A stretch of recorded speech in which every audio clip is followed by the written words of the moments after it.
Gearheads. So today I'm going to be putting a new master cylinder in my 92 Miata. Now if you followed our channel at all, you know my car sat for quite a while because my heater core was leaking and we had issue after issue with that. Matt and I finally got a new one in there. It's fixed. It is not leaking anymore. Thank the Lord. I'm so happy. And as soon as that was fixed, then I realized the brake fluid was completely empty. The reservoir of the master cylinder was completely empty. It had leaked out. Now, I lifted the car up already, took the wheels off and looked around just to double check that I didn't have any leaks on any lines, and I don't have any signs of leakage anywhere, but I already can tell, looking at the master cylinder, at the bottom, the seals have failed from the reservoir, and then also it looks like it might be leaking on the back side, the back seal that goes to the brake booster. So we'll take a look at it when I get it apart and see if that's what was, if that's where it was leaking the most. But you can see some damage from the brake fluid down there. It's kind of a bummer actually, because the paint's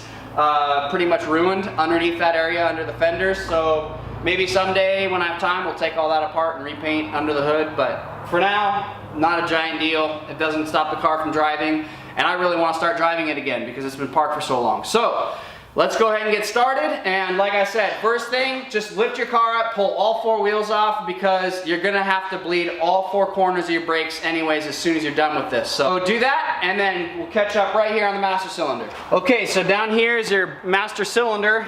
Don't pay attention to my crappily, not even really mounted air cleaner right now.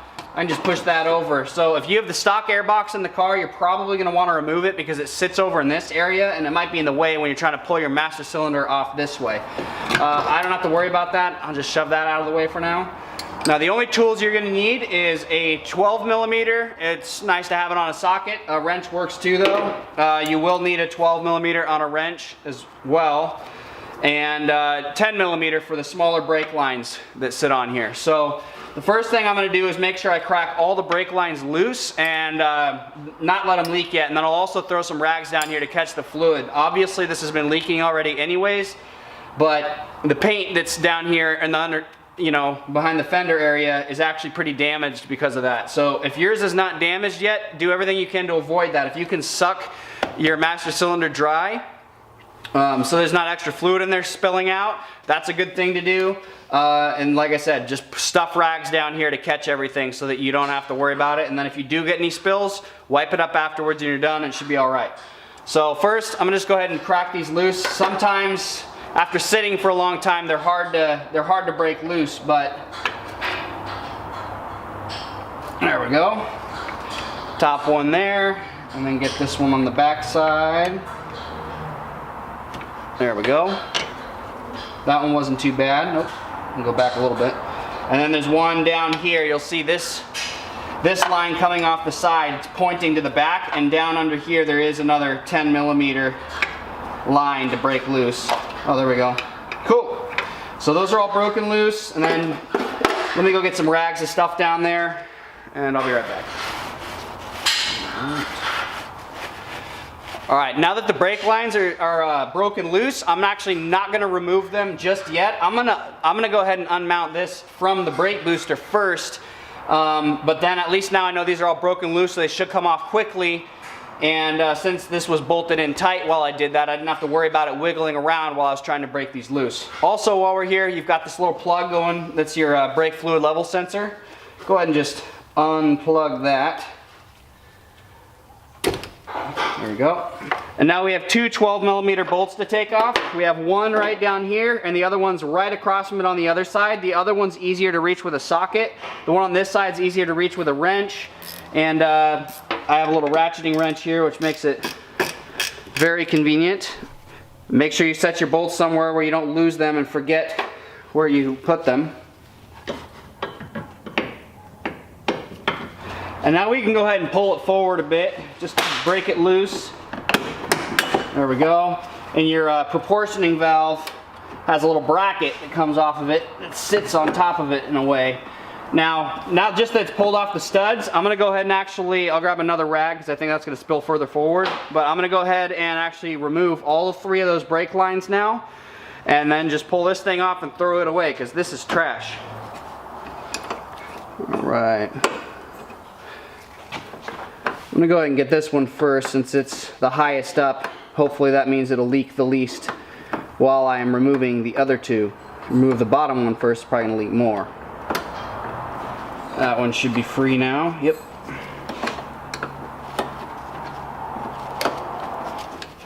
There's that one. And now we just got to get the bottom one the rest of the way.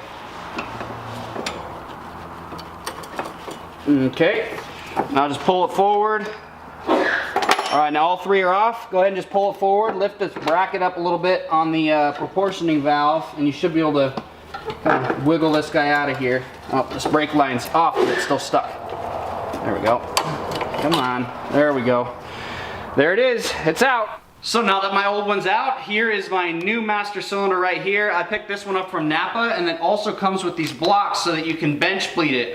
You do not have to bench bleed it, but it's a very good idea so that you don't ruin your seals, and also so that you can bleed your brake system faster, because if you don't bleed this first and install it and then fill it up and try and bleed it, you're gonna have a lot more bubbles in your lines and it's gonna take a lot longer. And also, like I said, you risk damaging the seals in the piston in here. So we don't want that. We're gonna go ahead and find a way to mount this on the table. That's the one problem. Here we do not have a vise yet. I don't know why, but it's very helpful if you have a bench vise that you can just grip this in, and it needs to be sitting flat. So not like that. It needs to be sitting flat like that, which means I'll probably have the hang off the edge a little bit. Maybe turn this. I don't know. I'll have to bust this loose and just turn it back that way, the way it was on the car. But anyways, we're going to mount it on the table. I'll use some clamps to hold it down, and then here's the idea. While this is sitting there mounted flat, you're going to take each of these caps off, and this one here, and then you're going to take these caps right here, fill this up with brake fluid, and then as soon as you start seeing fluid come out of these, then install the caps on them. Next, you're going to bench bleed it by simply, while keeping it mounted with these caps on, using a screwdriver or a punch of some sort in this hole right here, and keep depressing the cylinder in and out. So while you are pumping with this, you're probably going to see bubbles rising up to the top of the reservoir, and it's going to depress about 3/4 of an inch to an inch. That depends, and it can be different depending on what car, but at least on this one with the Miata, the instructions that come with it tell you to expect about 3/4 of an inch to an inch, and keep depressing it until you no longer see bubbles come up. And then you should stop being able to have that much force on it with your hand, and it'll get down to where you can only push about 1/8 of an inch or so.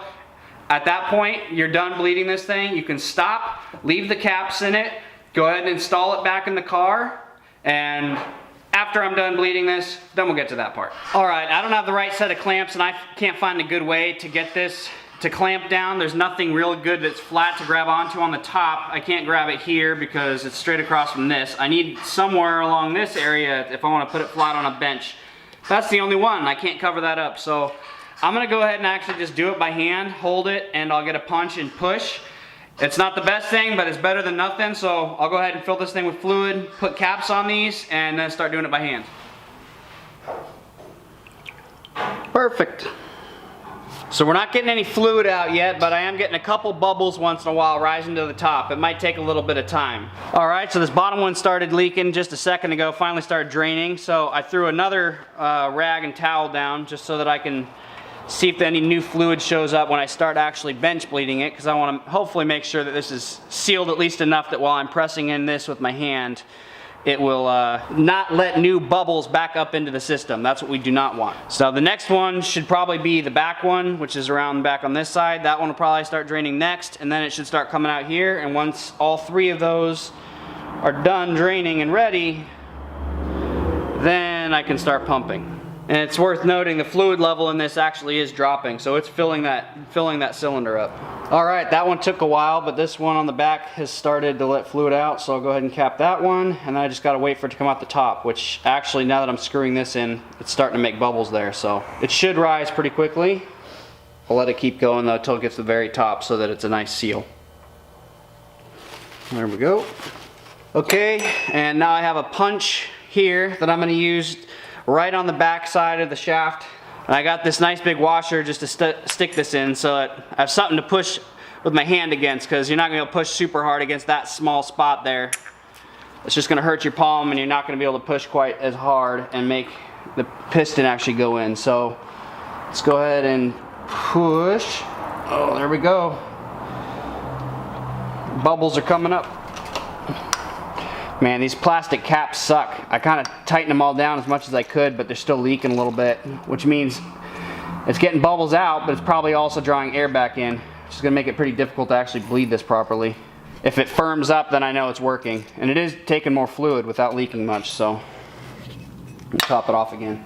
Keep doing this until there's no more bubbles and until you can only push in the piston about 1/8 of an inch. It'll firm up. There we go.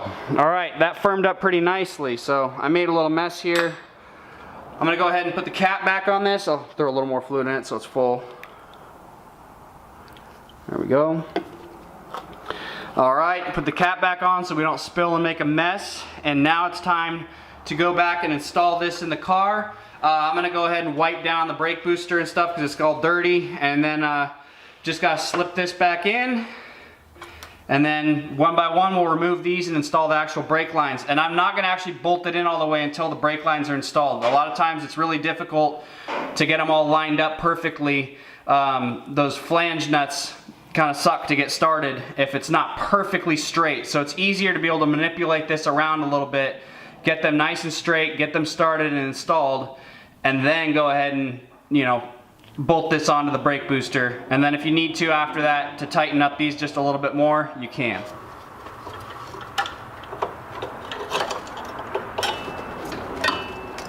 Just plug it here.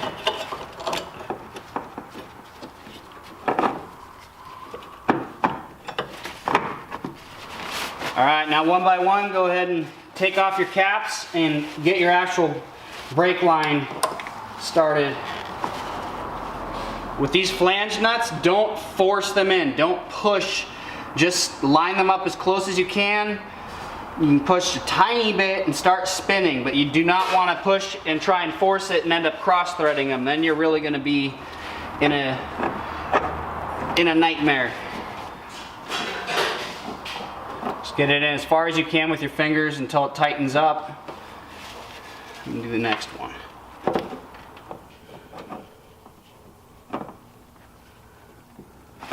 Alright, that one's being a little bit more stubborn. We'll just see if it's easy. If it's easy to turn with the wrench without pushing it in at all, which it is, then it's there. The threads are just being stubborn. But it's going in nicely.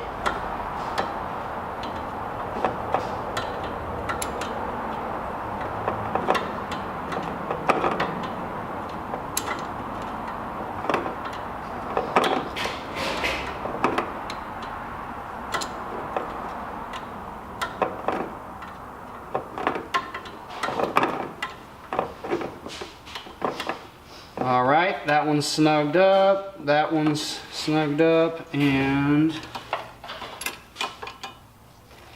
so is that one. I'll double check them after I get this mounted all the way. And since we're hopefully done making a mess, go ahead and spray some brake cleaner in here. Just from handling it, there's brake fluid all over this thing.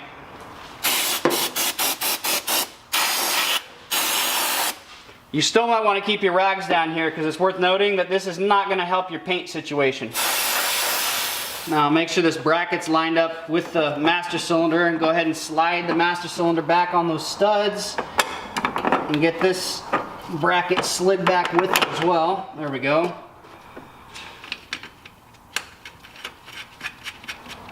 That one's not too bad, just get your fingers in there.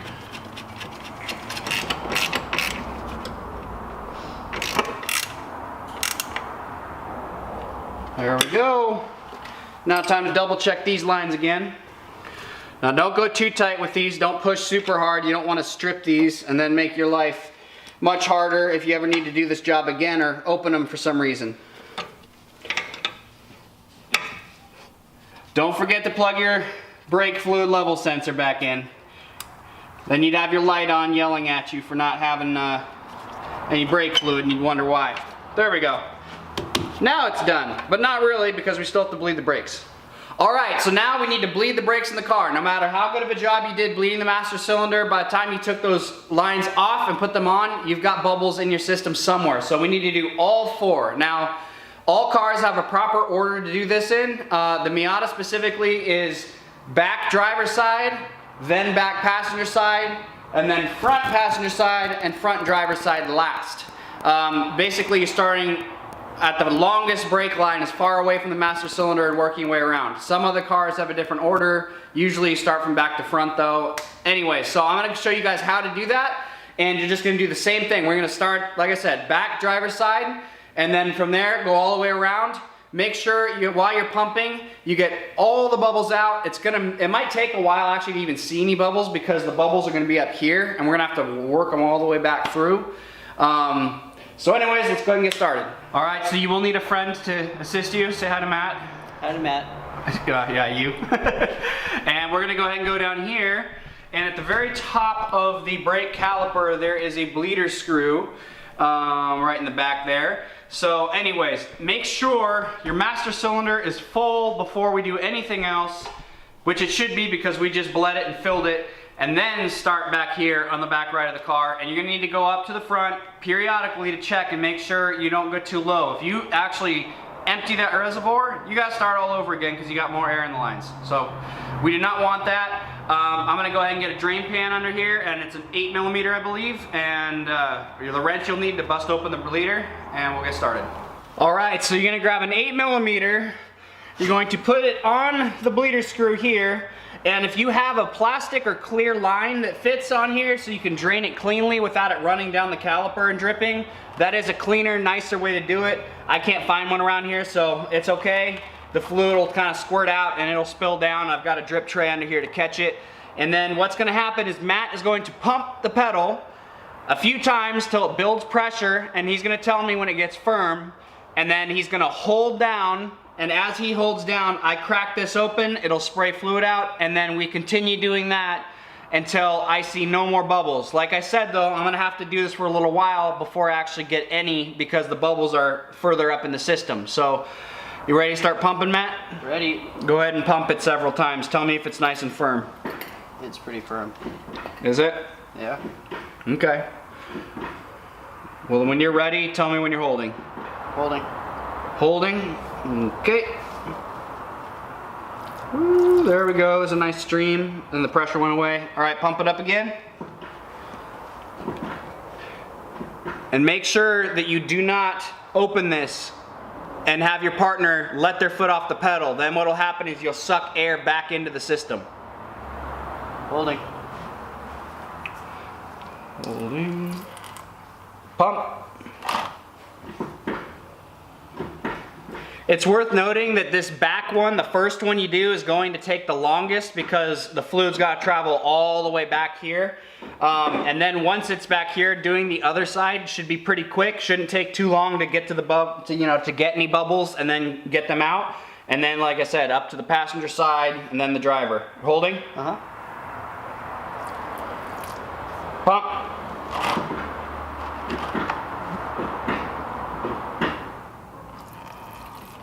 Oh, we got some bubbles. That's good. We're getting somewhere. Pump.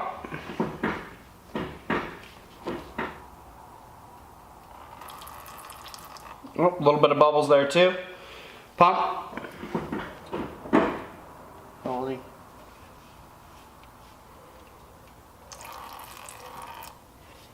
All right, didn't see any bubbles that time.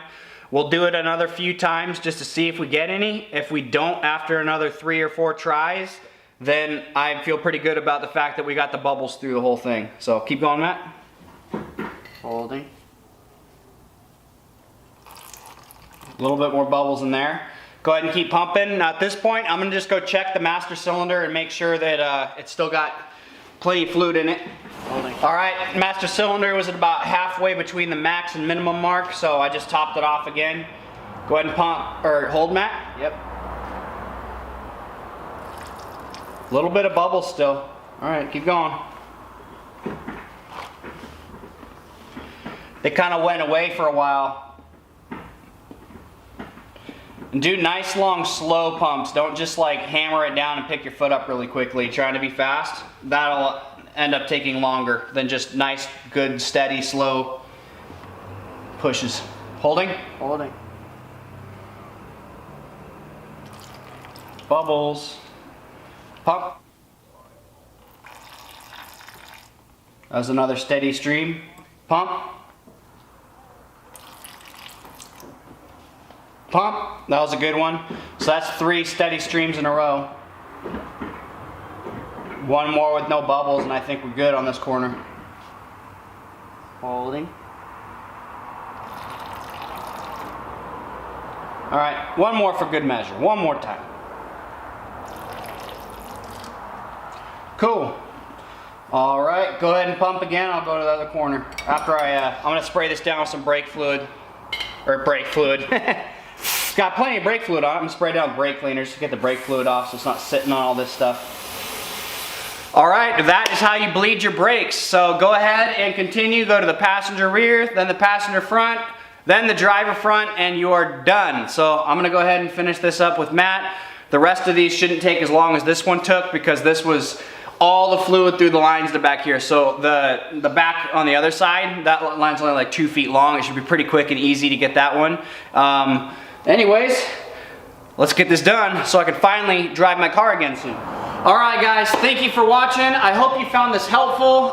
We finished bleeding all the brakes. I put the wheels back on, put it on the ground, and I put it back here just for tonight. Tomorrow, I'm finally gonna come back. I'll actually take this thing home and start driving it, which I'm really excited about. It's been sitting for so long, and I already know as soon as I start driving it, I really wanna put the Mega Squirt on it soon, so hopefully this means we'll be able to start getting back to some projects for you guys and doing more how-tos, getting on with the turbo project on this thing finally. But regardless of all that, if you have any questions about the brake bleeding or putting the master cylinder in or whatever, go ahead and ask. It was just a Napa master cylinder, and it wasn't a reman, it was a new one. And I used .4 brake fluid. It's got a little bit higher boiling point than .3 does. I wasn't gonna go spend a crazy amount of money on the racing fluid. That stuff's really expensive and it pollutes faster and you have to replace it more often. The truth is the brakes in this car work fantastic. We put the upgraded sport brakes on here. If you haven't seen that video, go check it out. We put on like 2003 Miata sport brakes, and they are 2.5 inches bigger rotors on the front and about 1.5 or 2 inches bigger on the rear, and they made a huge difference along with the performance pads and stuff we put on it. But anyways, thank you again for watching. I know it's been a long time. It was nice to do a video again, and I hope to see you guys again soon. Have a good night and keep wrenching.